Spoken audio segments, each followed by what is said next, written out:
Essa aqui, ó, a embalagem hidrossolúvel. Lança no caminhão com embalagem e tudo. Aí deixa misturar e ela fica assim, ó. Ela fica assim. Aí aqui tá o contrapiso com a fibra e o silicato para evitar a ascensão capilar. Olha o jeito que ela fica. Mas isso aí é um contrapiso de concreto, né? Pode também. Essa aqui. Agora no concreto, aí seria aquela outra. No concreto, aí seria aquela outra. Para fazer ele estrutural 100% apoiado.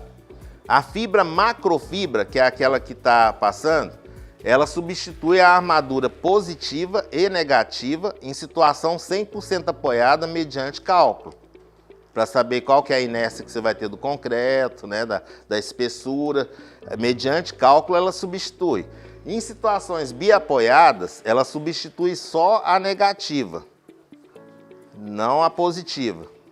Aí ela aumenta bastante a questão da fissuração e da resistência a impacto, por exemplo. Muito, porque ela tem uma distribuição que não é em duas direções, ela tem uma distribuição tridimensional. Então você tem aquela dispersão, vamos supor que aqui, só como exemplo, tivéssemos essa macrofibra, você tem ela em todas as direções distribuída na matriz cimentícia. Então isso funciona se você pudesse fazer o perfilamento dessas fibras como armaduras, só que distribuída em todas as direções. Elas transmitem os esforços uma para as outras. Segundo case, concretagem de muro de arrimo, cortinas. Esse case aqui, ele é bem legal. Esse aqui, os dois eu participei bem de perto, mas esse aqui é para evitar essas ocorrências, né? Como que era esse case? Aqui, as definições de norma, né, de projeto da NBR 9575 em relação à pressão, impermeabilização contra pressão hidrostática negativa. Água confinada ou não exercendo pressão hidrostática superior a 1 kPa de forma inversa à impermeabilização. Então aqui você está com a impermeabilização e aqui, nesse exemplo, né, que eu vou fazer agora, exatamente a água fazendo a pressão, tentando romper a impermeabilização pelo lado oposto. Ou seja, esses materiais que estão sendo aplicados nessa região, eles terão que ser materiais rígidos, o mais rígidos possíveis, né? Mais rígido possível. Por quê? Porque esses materiais, eles têm que contrapor esse fluxo por inércia. Se ele for um material deformável, colocar uma manta, por exemplo, ou uma membrana, quando esse fluxo estiver atravessando, ele vai formar um bolsão aqui desse lado. Então tem que ser um material rígido. Vamos para o exemplo. Isso aqui é um muro de arrimo, tinha as estacas, né? E nessa região das estacas e aqui até acima dessa viga de amarração, o que ia ser feito? Aqui iam ser lojas de alto padrão em Curitiba. Então, sabe aquelas almas que você recomenda tanto e acaba não indo para o céu? Era isso aqui.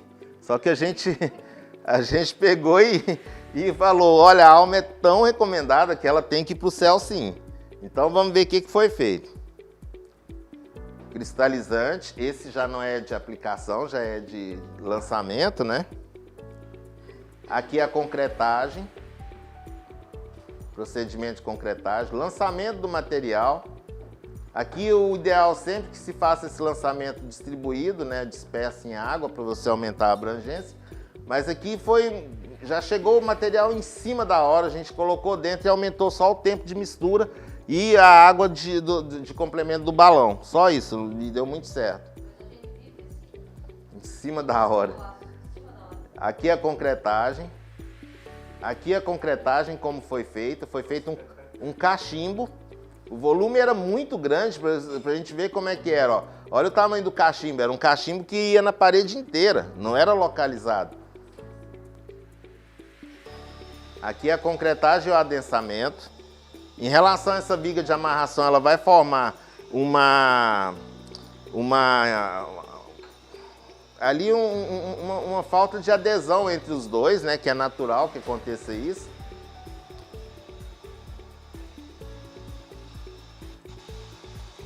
Concreto com Shypex, com o cristalizante. Ele melhora a plasticidade, porque é função também secundária dos silicatos, esse tipo de comportamento. Ele melhora, não é a função dele, a função é impermeabilizar, mas ele melhora a questão da plasticidade. Aí aqui, essa região que eu comentei, né, que gerou entre a viga de amarração e a concretagem, ela gerou essa fenda, né, que é a nossa junta de concretagem, que é o nosso calcanhar de Aquiles. Aqui é o nosso ponto vulnerável para percolação de água. Aí, o que foi feito? Um sistema que chama dry pack. Como é que é o dry pack? Você abre aquela região, limpa, lava com a hidrolavadora em torno aí de 4.000 PSI, aplica uma pasta com um daqueles Shypex que a gente mostrou no início, um dos 4, que é o Shypex concentrado, faz uma espécie de uma argamassa seca também com ele e faz aqui um apiloamento com ela seca. Você vai preencher essa cavidade normalmente ela tem 2,5 de largura por 4 de profundidade. Por que 2,5 de largura? Porque é exatamente a largura da talhadeira do SDS. Então você não precisa nem ter muito trabalho, você vai abrindo ali, localiza onde seria aquele ponto ali da junta de concretagem e vai aplicando. E vai preenchendo aqui e depois passa essa cauda novamente aqui para selar. Então ela ficou assim. A massinha seca e depois a cauda passada por cima. Aqui está executado o dry pack. Aqui ela começa a cristalizar. Ela cristaliza e aí o fluxo de água já não passa, vindo do lado oposto. Pressão hidrostática positiva. O que é a definição de norma técnica de projeto? Água confinada ou não, exercendo pressão hidrostática superior a 1 kPa de forma direta na impermeabilização. Desculpa. Seria aqui, ó. Na tradução aqui é o solo, ou então é um reservatório visto pelo lado interno, ou uma piscina. Aqui é o substrato, que seria o concreto ou o revestimento, o reboco, e aqui a água exercendo a pressão. Contenções normais, que foi esse lado da cortina, esse lado oposto. Do outro lado era a edificação, que era esse aqui. Esse lado é o lado interno, esse lado é o lado externo, esse aqui. Aí, aquela que a gente comentou, a alma era muito encomendada, então vamos fazer bastante oração, fazer de um lado certo e do outro lado certo também. Não, ainda tinha uma reserva de terreno, porque senão teria. Exatamente. Aí, aqui tinha uma reserva de terreno. Então, o que foi feito aqui? Aquela argamassa com silicato e fibra e aplicou material asfáltico. Por que material asfáltico? Porque ele tem alta massa molecular, porque ele não tem intertícios como cimento polimérico, ele fecha tudo por coalescência, que seria a formação de membrana por evaporação dos voláteis, né? Que seria, nesse caso aqui, a água, que é uma emulsão. Poderia ser uma solução asfáltica, que seria com base solvente. Aí depois de aplicado, ele ficou assim e a gente evita com isso, fazendo a impermeabilização correta das fundações, essas situações.